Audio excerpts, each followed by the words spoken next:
Thank you very much for joining us on The Voice of Job Seekers. This is Mark, your host, and today's going to be a very special episode. And I think this is going to be the first time this will work perfectly, at least I hope. I have, besides myself, three other career advice writers. They're all career practitioners, very enthusiastic and somewhat zealous about the career space. And I just want to be sure I introduce everybody. Jacqueline Westlake is a career columnist for The Muse. Is that correct, Jacqueline? Perfect. And thank you very much for joining us. I know you're in a very special place in this world, and I know a lot of it depends on how your signal comes in. Matt Crumry, did I pronounce that correct, Matt? All right. You He did. Thank has you. a resume writing business, as well as for 15 years wrote for the Star Tribune as a career columnist as well. Christopher Taylor, also former recruiter and a columnist or writer, however you want to call it, for The Muse as well. How you doing, Chris? Good I'm great, deal. thanks. I'm glad I got the three of you. These three I've been watching for a long time. Just to let you guys know, usually I stalk people from anywhere from 6 months to a year before if I like them, I'll invite them. If I don't, then there's no. We have a series of questions that I kind of threw out to the group, and they threw back their feedback. So I hope everybody's ready because there's a few of them. Uh, so let's start with the fun one. What celebrity career models the best career advice this past year? If you've been watching, or if you haven't been watching, you can probably reach back to even 2017 or 16. But in your mind, they ask celebrities to give career advice all the time. Not that some of them know what the common people like us are dealing with, and others don't. You go first, Chris. What do you think, sir? Yeah, so I think when it comes to celebrity career model for the year of 2018, I'm going with Oh, LeBron okay. James, and I got to go with Bron for two reasons. So one, LeBron places his destiny into his own hands, so he's willing to make moves time and time again in order to do what's best for himself, his family, as well as his career. And then two, I think LeBron has done a great job when it comes to defining his own goals. So even if those goals are a little bit outside of the box, typically when you think about sports, the goal is to win a championship, to bring back a ring. But with this latest move to Los Angeles, he's probably not going to win. Mhm. He's not going to win a ring this year. So looking a little outside of the box, he took mentorship into consideration, being mentored by Magic Johnson, as well as what comes next after basketball, moving to that LA market and kind of looking into post career opportunities and entertainment and beyond. So I'm going with Okay, LeBron. cool. Jacqueline, your thoughts, ma'am. So I was torn between two, and both are musicians. So I'm going to Hmm. highlight each quickly. My first is Steve Okay, Perry of Journey. So okay. he he left the band many years ago, and recently has been doing interviews because he's coming back. He's launching a solo career, and the reason that he gave for leaving was he wasn't feeling passionate about the work anymore. Journey was at the height of their fame. They were making tons of money. He was beloved by all of their fans. His bandmates did not want him to leave, but he did it anyway. He had every reason to stay, but he made the unpopular decision to leave because it was the right thing for him to do. And while we don't all have Journey money, how Right. nice it would be if we did. I think listening to yourself and knowing, what, this is not for me anymore. And even though on paper it's the perfect place for me to be, I know that I'm being called somewhere else. It's okay to follow that. Not that you can take a 20-year break and then come back, but if you're in a job that's not working for you, it's okay to walk away. And my other musician that I chose is Chance the Rapper, because he went outside of the regular framework of the music industry and has completely blown up and flourished. He decided not to sign with a record label. He's only streaming. He's done his own thing. And I think it's such a great message for anyone who has a passion outside of whatever it is that they're doing right now. You don't have to wait for someone to come and call on you and say, you're the person, you're great, let me sign you, let me give you this opportunity. You can make it for yourself. You can start a blog, you can start volunteering, you can start exploring those passions on your own, and you never know where it will take you. Great choices. I like the LeBron thing too. I like what he's done as an extension outside of basketball, being that basketball's not lasting forever. We're seeing a trend now, not just in basketball, but a lot of football and baseball players have taken their talents outside very seriously, because you can't do it forever, nor can some of them probably can't live off the money forever, being that their lifestyles are just so extravagant. But yeah, that's those two. I'm gonna come back to the Steve Perry thing because I'm a Steve Perry fan, and actually, Chance the Rapper was my actual choice for celebrity too. But I like to, yeah. No way. Well, you know, he's from Chicago, and I'll give. Right. I'll add on to that in a little bit. Matt, what's your pick? Okay. Well, I'm gonna kind of piggyback off that banner you have behind you of the Chicago Bears, and this just kind of came to my mind as a guy by the name of Khalil Mack. He was brave enough to hold out and potentially sacrifice working in an environment he did not feel he was maybe respected as much as he could, and he held out, got what he wanted via a trade, and basically he's doing the same job, but now he's going to be doing it with another company. And not everyone has the leverage like a Khalil Mack or a Le'Veon Bell to try and hold out like this, but it just shows that he stuck to his aspirations and his goals, and he made it happen for himself. And now he has a new chance, a new opportunity, a huge contract. And so you have to give him credit for sticking to his guns and being his own person and sticking to his values and principles. And hopefully it works out for him, except for 2 times a year when they play my Minnesota Vikings. At some point, we'll probably bring it back that way, even though I'm not watching the NFL this year, but you know, I do like Khalil Mack, and he's quite a talent. I've heard some great comparisons about him. But anyway, I want to come back to Chance the Rapper for a hot second, because a lot of people don't realize how passionate and how business savvy he really is. And is one of the things that brings back is that when you have options, you're not as desperate. And for job seekers, they feel like they have to take every single thing that walks across their desk, and it just is not only not going to work out there, but it's not feasible. And in fact, a lot of times, I think the advice I've been giving lately, I won't say to everybody, but to a couple of people, that you know, don't interview where you can't walk away. And I think and I think that makes a difference in your perspective. You can still want the job, and you can still have enthusiasm for the job, but you know, if you can't walk away and not to be as affected and devastated, then I think you need to kind of reshift your priorities.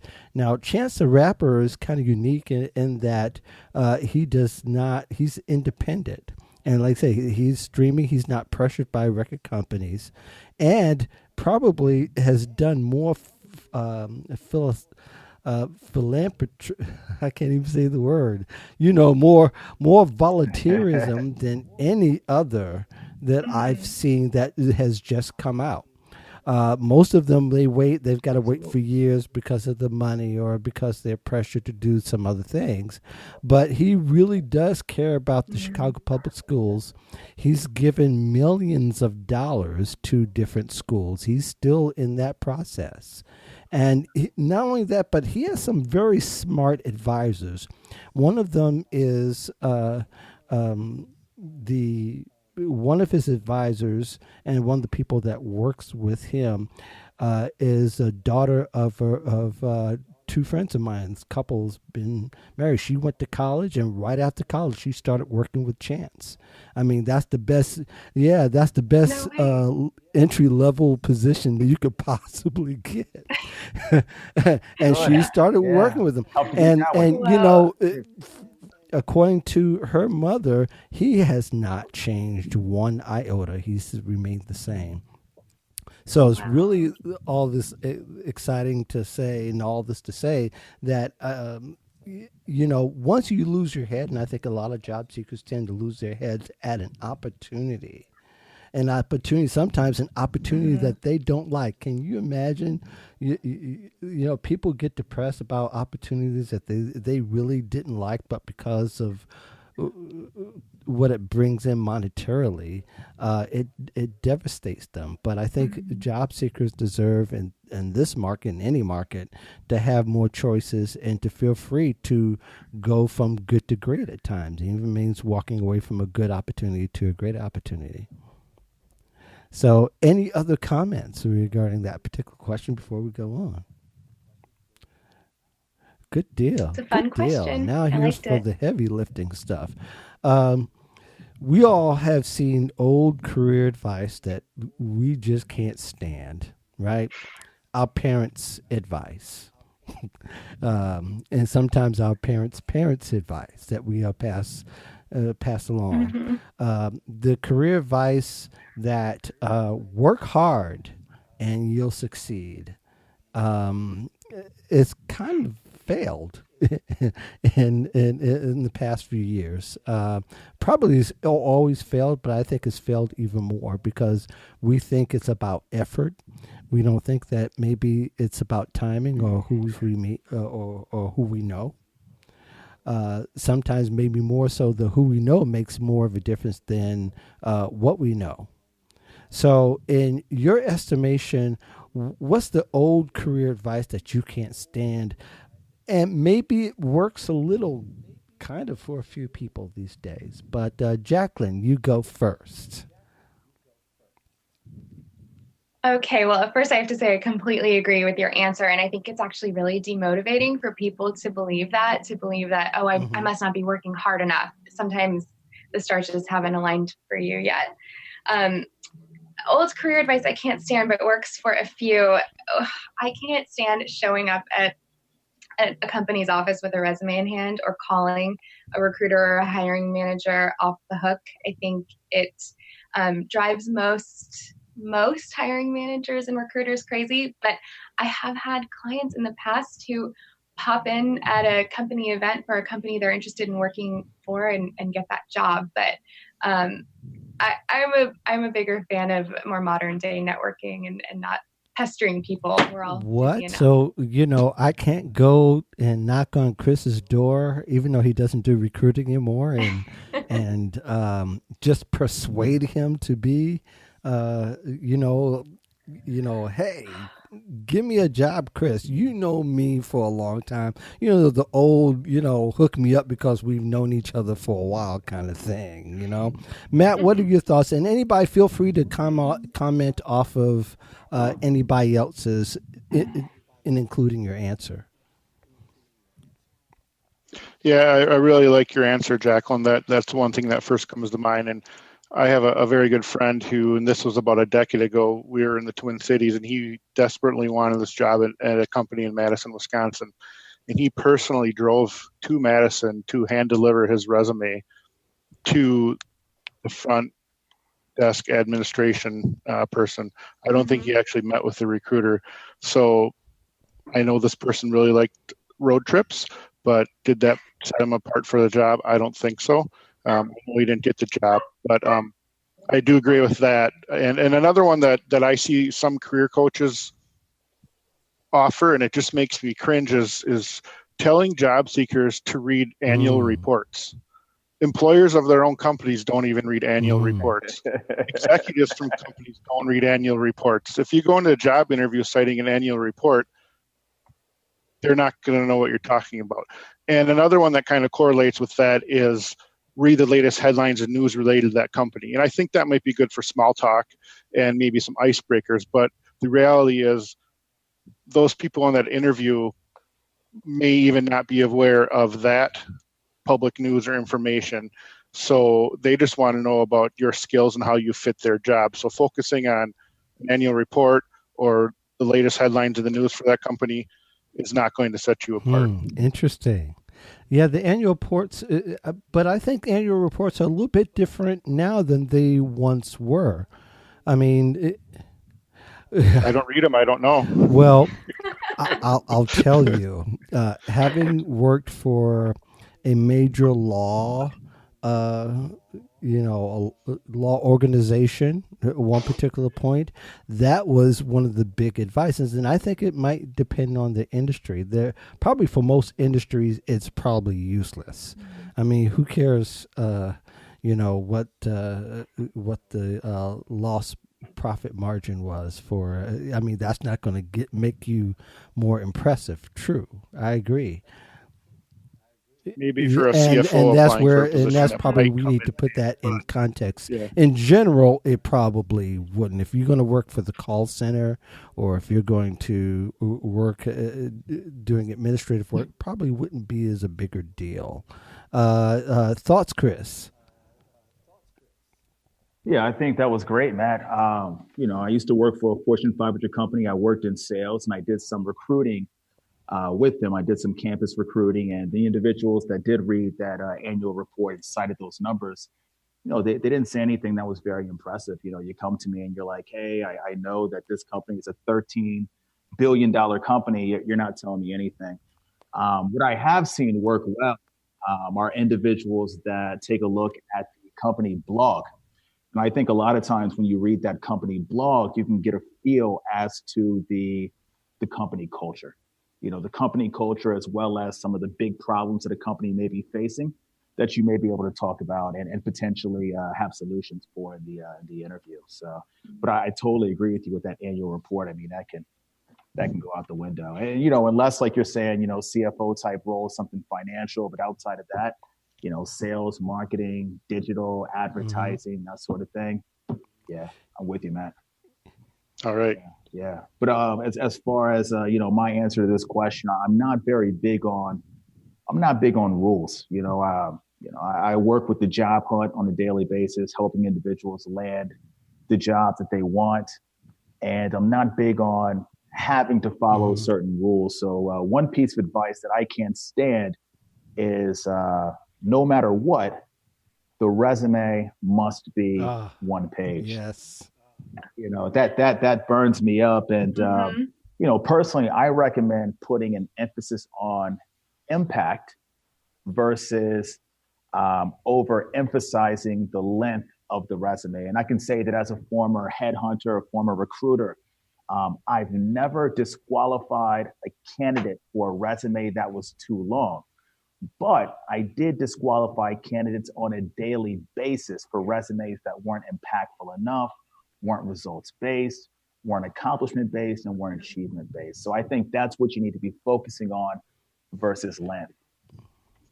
I agree with that, because I think the old adage that one page was it maybe goes back to years ago when job seekers were attending career fairs and maybe getting on-the-spot interviews where they're handing a recruiter a resume and they're quickly looking at it. But if you have 10 years of experience, 5, 10, 15, and especially 20, not that you need to go back that far, but if you have a lot of accomplishments and successes in your career, a lot of technical skills or computer programs, diverse education, maybe professional involvement, or you're going to have information on there that's going to sell your value. Yes. And while I write resumes, I try to keep it 2 pages, but I actually just worked on one yesterday where I got to the 3rd page and I told myself, you know what? This person has done a lot of great things, and I'm going to leave it 3 pages. Now, was that person kind of at a director, VP level? Absolutely, yep. Yeah. And she had several large programs that she had run and developed and had success with, and there was things that broke off within each program that kind of helped sell her as a leader and positioned her hopefully to get the next job. Yeah, I think that, when you hear advice all the time, resume, everybody has these different ideas when there's just really aren't any rules. Uh, you know, Mhm. I was once certified as a personal trainer. There are certain things that personal trainers can do, can't do, not just because of the, you know, for the fact that you would endanger somebody's life or livelihood, but there's just things that just weren't good practices because of, you know, of other extending reasons. Some that are set up by other organizations. Resume writing doesn't have that. Any rule, and to say, you know, I should probably even preface saying all seen terrible resumes get people's jobs, right? We see Every day. terrible Mhm. resumes. You know, like 1,000 bullet points per job. Uh, you know, like 5 or 6 words per description of a job, and you know, typos and what have you. And sometimes that depends on your connections, Mhm. right? If somebody wants to see you, Yeah. they don't care what what the resume looks like. They want to know if you could do the job. With the resume, you're communicating that you do the job. So I think I like what everyone has said about it, but the advice that there's several things that I've seen in the past few days, even as far as bad career advice. But I think one of the things, it wasn't resume related, but kind of is that was questioning whether it's okay to lie on your resume or not. Very interesting answers. I've already said emphatically no. If it doesn't catch up with you right at the beginning, somewhere in the middle, it will catch up with you. And all that. But there are people who are giving advice, and they're saying, "Well, this is not a lie, but you can kind of stretch the truth here." And we're not talking about like changing like a floor supervisor to a floor manager, or from we're talking about it major like an LPN changing it to a RN. Major differences as far as you Yeah. know what people are telling them, and it's almost like you begin to hear, you know, this whole idea of you know, well, but because you're reframing it for the employer, some things are just lies, and and they're terrible lies. So you know, if anybody doesn't have any comments on that, but I think we all agree lying is, you know, you know, this one thing again to reposition, and that should be thoughtfully carried out, but to change your whole position is just awful. Mhm. Well, I think that a lot of candidates don't quite understand the background check process, the employee Hmm. verification process. You know, and I think once they understand that, you know, a lot of times that'll change their viewpoint. You know, a telephone call is going to be made. You know, did Mark work here? Did he work here for these days? Did he work under these titles? Uh, they may ask under what condition did Mark leave, and they may also ask what was his compensation, depending upon the state. So you know, these companies are taking the time, they're doing their homework on you, and they're ensuring that they're hiring the right person. And a lot of times, I've seen a lie that has sacrificed a job offer, and had that individual, you know, been completely truthful with their Right. situation, they would have gotten the job. So you know, a lot of times Yeah. it's not worth it. Yeah, I think in the end it's going to come back to haunt you, because I think if someone's taking shortcuts there, they might eventually take shortcuts in the job, and somehow it's all going to come back around, and you'll get caught, and it's It just not worth it. sure isn't. That's exactly it. Yeah, it says more about you as an employee, right? Like if you're willing to lie to start the relationship off on a lie, what are you going to do once you're hired? I always tell my clients, can you back it up in an interview? Can you speak to this experience in an interview? If yes, okay, go ahead and include it. But if you can't back it up in person, don't put it on your resume. And that's a great point too. And I say, you know, we're going to have these points on your resume, but Mhm. you're going to need to be able to expand on those points in an interview setting. Mhm. And while we may not include every single piece of information for a 2-sentence or 2-line bullet point on a resume, Mhm. the interview is your chance to expand on that. So be able to back it up in the interview. Be prepared to elaborate on that. Talk about what you did to succeed, maybe the software computer programs you used if it's related to a specific job, say IT, or how you worked in a team, and just Mhm. expand on that to sell that point to the employer. Yeah, totally agree. I think a lot of that makes a difference. Um, you don't want to start off on the wrong foot, nor you don't want to be found out a little bit earlier. I mean, earlier than you should, or not earlier should. And I'm not encouraging, but again, I've seen it recently where someone had moved and lied about the expenses of their moving. So before their 90 days was up, they were terminated, and that kind of sucks. And they did it because with other companies, they were able to get away with not expensing and get out. I don't know how that happened, but they're careless companies. They're careless. But it probably wasn't worth, the $100 or a couple $100 they Mhm. saved. Even if they saved Right. $1,000, it was Resume worth it in the advice, long run. yeah, Yeah. right, Mm-hmm. e- Oh, exactly. No. A dime a dozen. We can probably agree how everybody is kind of jumping on board and wanting to give career advice.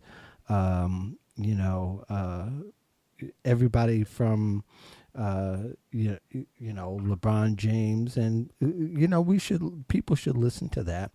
But for most people, they have to kind of go through the employment process, where there are gatekeepers and there's different filters and the different processes that they're just going to have to comply with, uh, you know, because let's face it, there's career advice everywhere. On YouTube, you can find YouTube channels full of very bad advice. Uh, so, what is it that you would want job seekers to know, Chris, about reading and hearing job advice? Yeah, I think that when it comes to reading and hearing job advice, I would recommend that a job seeker should keep in mind that you should never let another individual's advice make you feel bad about yourself or where you currently are in your life. I'd recommend any advice you receive, customizing that advice to fit your current situation as well as your personality type. Yeah, I can dig that. Okay, Jacqueline, your take. I totally agree with Chris. I think that with the amount of career advice that's out there and all the different perspectives in the mix, it can be really easy to take some of that advice to heart and let it get you down. So I think that's a very, very good point. I would also say career advice is all relative. It's based on people's experiences, and we're all human. We're all coming from different places. So there are 50 different ways to write a resume, and they're not all necessarily right or wrong. So when you're looking at career advice, I recommend finding advice that really truly resonates with you, that rings true. And also look at the person giving the advice. Do you admire them? Do you agree with the other pieces that they've written? Do you like what they've done with their career?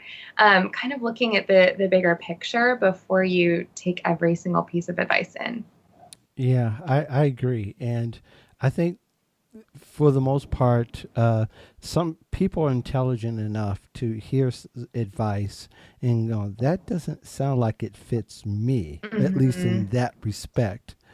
There are times when I've seen advice and it's good advice and it wouldn't fit the majority of people, but that's not even a good gauge of whether it's good advice or bad advice. But there is advice that's kind of far fetched and far out there. written by people who claim to be gurus and experts, and I kind of have a filter on those particular words myself when people claim to be gurus and experts. And I'm looking like I don't see much gray hair on you, but but that's my own filter. But but that's to say that you don't, those are pretty subjective terms that are being used. Those are marketing terms. Putting guru and expert in your LinkedIn profile does get attention of the LinkedIn algorithm. So I think that's one reason why people will do it, and there's some people who can claim that. But for the rest of us commoners who are just are kind of still looking at the field, we're kind of looking at is it viable advice? So does the site where you get career advice matter? Anybody? Chris? Yes and no. Okay, Jacqueline, go Yeah, ahead. Chris, do you want to take it? No, I'll let you jump in. Go for it. No, I mean, I think Chris and I both write for the Muse, so we're probably a little biased. There are some sites that are very reputable and are solely dedicated to career advice, but that doesn't mean that you can't find incredible advice on a small blog somewhere. So I would say, yes and no. Take it with a grain of salt. Yeah. Chris, what you think? No, I mean that makes sense. Yeah, I mean, yeah. Yeah. Well, I don't have too much to add there. Yeah, there's a lot of people, that, and the Muse does give, consistent advice. And I think that's a part of a gauge that I think that's not talked about, but I think that should be considered that, that the advice is viable and doable and actionable for most people. That's a gauge. And I think the other thing, I didn't mean to cut you off, but when you look at a site like the Muse, for example, one thing that may be worth considering is anything that Jacqueline writes, for example, goes through a number of different individuals before it's actually printed. Right? So maybe it starts with Jacqueline, and then it's going to go through Jacqueline's editor, and then it's going to go through Jacqueline's editor's boss. And maybe even, a fourth individual before it's printed out. So, Jacqueline may come up with something kind of off the cuff, one night in the middle of the night and throw it out there.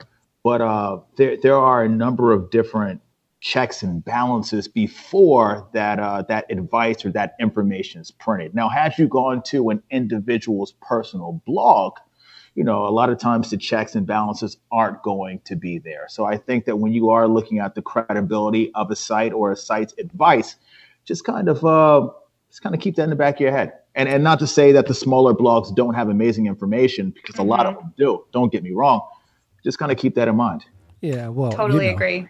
Being that someone who writes for one of those smaller blogs and things like that, I think, and I've one time actually, I've published one article through the Muse, and you're exactly right. It goes through a number of hands, as does like Recruiter.com. The editors are great, but they have a few of them that looks at the piece and I don't know, I can't say that they say, well, this is good, this is bad, but there are times I've had my contribution decline because they said, you gotta work on this a little bit. And, I think that's good, though. I think to get that feedback is really important before something on big sites that are printed. PayScale, the same thing. Goes through a number of filters, and so it goes. But I think people kind of can fish out what's good and what's bad ultimately. Especially in 2018. I mean, I think that we all know what clickbait looks like, and we know what shock value looks like. So yeah. And then too, people love value, and when people are getting enough value, they find it, they find it useful and consistent and useful, they'll come back to you. That's all it does. And I apologize for some reason my bandwidth. You might have lost my picture. If you did, I apologize. So anyway, to continue on, and I'm going to kind of truncate it a little bit here. So, in your opinion, Chris, what are the most critical elements in having a great career? And I know it's subjective, but Yeah. I'm sure that that's being thrown out there quite a bit lately. What are some things that would constitute a great career? Yeah, and I think that, obviously there are so many different ways to answer this question, so many different tips that an individual could to give. But for me, my viewpoint, two things really come to mind. I say first and foremost, knowing what you want and Mm-hmm. knowing what brings you fulfillment. And that's from a positional standpoint as well as a cultural standpoint. When I'm thinking like company culture, for example, I think that's very important.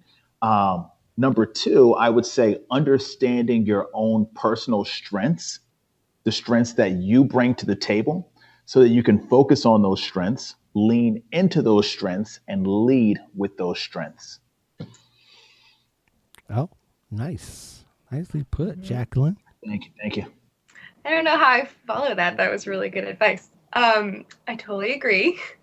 Yeah. I would say, I think in order to have a truly great career that you really enjoy, I think you need some variety and experimentation. And that can come in the form of having different types of roles. It could be working for lots of different companies, different industries. But I think as you go through your career, if you keep variety in mind, you'll pick up all these different skills along the way that might not feel like they fit together. And then you might land somewhere and be able to pull on all of these experiences that you've had, and it kind of turns into this dream job that you never could have imagined. So like, say you start out as a bank teller, and then you get into customer service, and then you get into sales, and then all of a sudden you're a sales enablement trainer for a financial institution. Like, each of those steps maybe you wouldn't think would lead you to that final role, but you just never know where it's going to take you. So I say mix it up.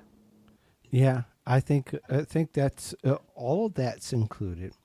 I think one of the things that I see as a common denominator is that people are actually energized by their career and by their career choices, and that the people who feel like they can be enthusiastic and maybe zealous to a certain degree about what they can do in that particular industry or with that particular job, however you look at it, makes all the difference in the world.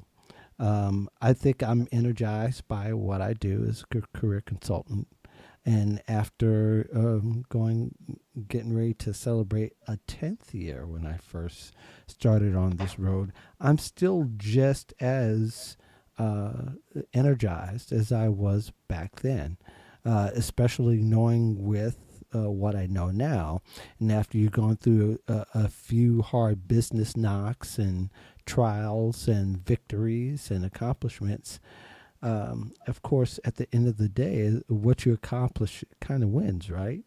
And what you've how, for me, what you've accomplished and how it's helped other people, and I think that's what we kind of love doing. I know, Jacqueline, even though you're not a career practitioner anymore, you're probably more set in the writer's role.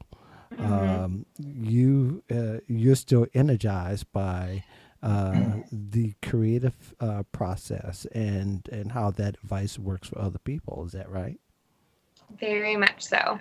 Yeah. And it's been, speaking from someone who's had a 10 plus year career, it's been fun to evolve and draw on skills I've picked up along the way and now use them to help people. Right. So, yes. Right. Very energized by that. Yeah, and I know this is kind of off script a little bit for you, Jacqueline, but I'm kind of intrigued.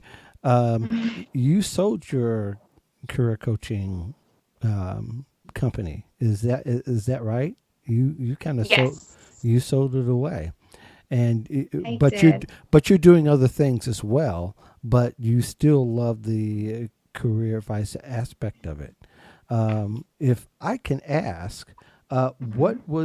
what made you sell it, and what part of this that, and it, being that you don't necessarily do it from a day to day aspect of it, what Mhm. was there? What was a deciding factor for you in deciding? And you don't have to go into intimate details if it's close to your heart in that kind of way, but just kind of, I think there's a lesson there for job seekers to learn about how they can pivot and change speeds. Mhm. Yeah, I think so. My career evolution has been interesting. I started out in recruiting, and then I became an HR manager, and um, came to realize that I really, really did not enjoy firing people, and that had become a large part of my job. So I quit, and I didn't have a backup plan, which is how I started the resume writing business Mm-hmm. and got linked up with the Muse and started having some career advice columns, um, which helped me realize that what I really want to do is be a writer. So that's why I sold the business. I am now in a creative writing program at a university out here, and I'm working on a novel. Ah, So, Great. yes, nice, I nice. love it. Now, Chris, thanks. yeah, Chris, you kind of done the same thing. You were in the recruiting space, and what kind of made you pivot? Yeah. Uh, Well, even before I got into recruiting, I was in sales. So I was in Fortune Mm, 500 sales for over 10 years. mm, Large corporation, lived all across the country. So I've done that, and then I went from sales to recruiting. I tell people that when I got into recruiting, I found my passion.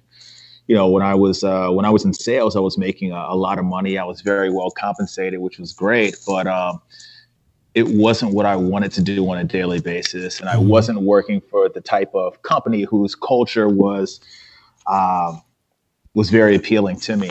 But I kind of pushed through for over 10 years. Kind of like mm, we were talking about that career advice, maybe bad career advice. I took some bad career advice and just yeah, kind of kept my head down and pushed through. right. So, for the first time, I got to pursue something that I was passionate about. Went into recruiting. That was amazing. Mm, But I ended up leaving recruiting. And the reason I left recruiting, and this is a lot of information, but and you guys can kind of chime in and let me know your thoughts behind this. But mm, it's my opinion that as a headhunter, you are only as good as the clients in which you serve. mm, I So, as a totally agree. headhunter, so maybe you know where I'm going with this. As a Uh-huh. headhunter, I worked with a number of amazing clients, and that was mm, great. But I also work with some really bad clients. And when I say bad clients, I mean businesses that are going into the interview and negotiation process with candidates from a malicious standpoint. I've worked with companies that are looking to underpay an individual $60,000 to $70,000 a year, that are looking to work someone 80 hours a week, that want you to travel 5 days a week every week. Unfortunately, there are companies out there that are, truly looking for an abusive relationship, and wow. that's something that made me extremely uncomfortable. As a headhunter, it's like you get paid by the client, Mm-hmm. Yeah. and especially if you look even deeper into the structure, not only do you get paid by the client, but your boss is getting paid by the client. So there may be an opportunity that I say, hey, I don't want to deal with these guys. Uh, they're not really my speed. I don't like the direction they're going. And my boss says, hey, I need that check. Yeah. Mhm. So that was one of the bigger reasons as to why I walked away from recruiting. It was something that I really enjoyed doing, but I wanted to find a way to do it um, where I was able to pursue my passions, but also feel good about what I was doing on a daily basis. Not feel good sometimes, to feel good about what I was doing, Mm-hmm. all the time.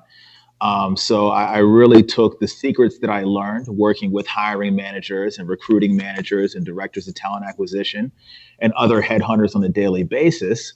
And I now expose those secrets to the everyday job seeker. Yes. Love it. And Absolutely. Yes, love it. I Go ahead, totally Jacqueline. get where you're coming. No, I Do just you get that, totally get. Jacqueline? Yeah, I so Okay. get where you're coming from. Really, like that's it feels very similar to what I went through. Granted, I was working in-house at the time that I left, but it feels a lot better to be on the side of the job seeker. Yes. Yeah, I think, but I think there's a lesson here is that for some people, they don't know what to do when their conscience is being violated. Mm-hmm. It's That, hard. It's really hard. It becomes really difficult. I think back as somebody that hired people, and you know, there are biases that I know I used, and the same ones I talk against now. I use because it was quite okay to say that we really need a white guy in this particular, you know, and I've used those words, you know, and granted that may be okay depending upon what the context is. That isn't a bad statement at all, but you know, sometimes you passed over really good candidates to get the one mediocre person, and using your biases as a way to you know, to leverage it. And there are times when those people didn't work out anyway. So it's like, you know, there goes somebody's livelihood. And then I know it bothered my conscience just on slightly, but I think when you're in that kind of position and you know you're using those kind of, using certain standards, you look back and going, man, we're the ones who missed the opportunities. We're not the jobs. The job seeker is going to end up okay. Maybe not on this opportunity, but on other opportunities. But I think, yeah, those kind of things, I can see why you would want to make those jumps, because only so long that you can pretend.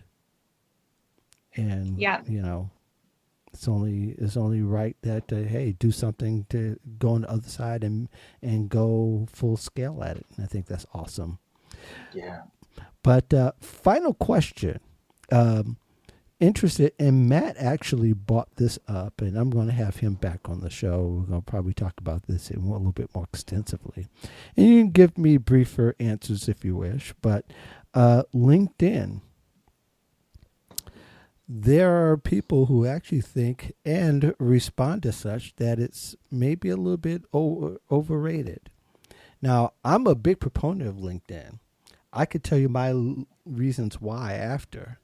But for you, is it overrated or is it still essential? Jacqueline? It's certainly not overrated. I think it's a really essential tool in your job search toolbox. I would say the only time where it could be overrated if it's the only thing that you're using, if it's the only resource you're using. You should always diversify job boards, networking. You know, obviously you're going to need to have a resume. I'm really a big fan of personal websites, etc. So, no, it's not overrated. And I think, as we've mentioned several times throughout this conversation, a lot of times the difference between getting a job and missing out on an opportunity is who you know. And LinkedIn is a really great way to expand your network and put yourself out there. I mean, you can self-publish on LinkedIn. If you have an interesting idea or an opinion about something, you can write it up and self-publish and get the attention of a recruiter that way. The possibilities with LinkedIn are pretty infinite. Awesome. Chris? Hey, I think that was great. I totally agree. I think that LinkedIn is great because it's one of the only tools you have, if not the only tool, that goes two directions. It allows you to go to someone, as in networking or applying for a role, but it also allows someone to come to you as far as headhunters or recruiters looking for talent. So I think that I think LinkedIn is a great tool that should definitely be utilized, and I think that it should definitely be combined with obviously job boards, You can apply for roles online. So you can apply for roles on LinkedIn. So you can use LinkedIn as a job board. And LinkedIn's absolutely amazing, not just for, obviously showing off your accomplishments, your achievements, your prior experience, but also to use to network, to expand your network. So I think LinkedIn's great. Mm-hmm. And I think that the average person is not using it to its capacity. I think there are a few people that do a really good job when it comes to using LinkedIn. Mm-hmm. And then there are a lot of people that do an okay job. So I think if you can find a way to do a great job and kind of take LinkedIn kind of to the next level, I think that you'll see some pretty cool results. Yeah. Agreed. Yeah, I think two factors, which reason why I think it's not only essential, but it's a great tool. One, if you've ever Googled yourself, Googled your name, Mm-hmm. and you have a LinkedIn profile, no matter how good or not as good it is, it shows up at the top of the search results. Yeah. And you may not like it, but that's probably going to be the first place an employer is going to check is your LinkedIn profile. And they may even do it in a way where you can't see if they're checking. But I think that's a great. It's an essential tool for the job seeker today, and going forward, it's not slowing down. It's not going to. I don't think everybody needs this is another discussion, but it's the best free tool that you could possibly have for your career. And yeah, I'm a big proponent of having blogs and websites and using any social tool you possibly can where recruiters are or employers are. We could even talk Instagram if you want, but recruiters even look through Instagram accounts but nothing gives a whole goods on a potential employee like LinkedIn. So anything else anybody wants to add?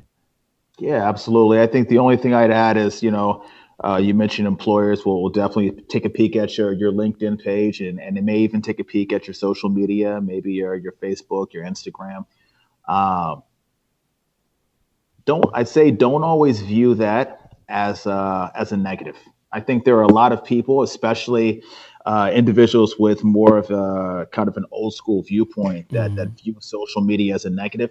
Look at it as a way to display who you are. Look at it as a way to display what makes you great, what makes you unique, what you bring to the table, a way to meet new people, and use it to your advantage. It's Absolutely. an opportunity. Yes. It is. Yeah. It is. Completely agree. There's an opportunity. And in fact, you would want to lead people there. Yeah. Make it so that you can lead people there, that you want them to come to your LinkedIn profile. Absolutely. Put it on your personal business cards, put it on your website, put it on your Facebook page or your Twitter pages, wherever you possibly can, because that's the best place you can make a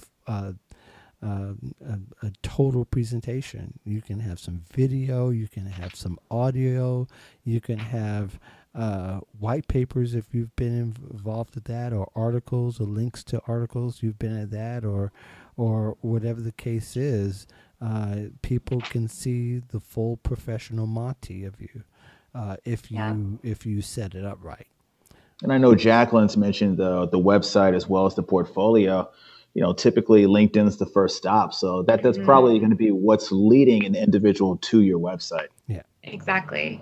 And I think what I mentioned this earlier, one of my favorite things about LinkedIn is that you can show some of your personality and what makes you unique. So use that, use your, like you were saying, use your Instagram, use your Facebook or your Twitter or whatever it is, because more and more employers want to hire people, actual humans. Like they're not just looking at your resume and your experiences. If there's something that's really interesting about you or something that you find really interesting, it's okay to start sharing that now. We don't have to keep things so separate. Right. Employers can train skill, but they Mhm. can't train personality. Exactly. It's just the way it is. So, both of you, thank you so much. Thank you. Thank you. This being was here. fun. Yes, it would have been more fun if Matt was here. I know we That- missed Matt. I Come know. back. Hey, Matt. Poor guy. Yeah, I'm gonna have him back. I'm gonna have him on the show.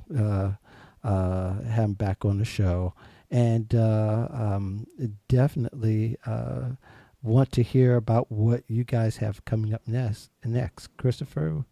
What you got? What you got coming up here? I definitely do a lot of focus on working with clients, obviously on a daily basis. When it comes to the resume, I do a resume revamp, LinkedIn rebrand. Speaking networking and job hunt strategy, I work with a lot of clients on that.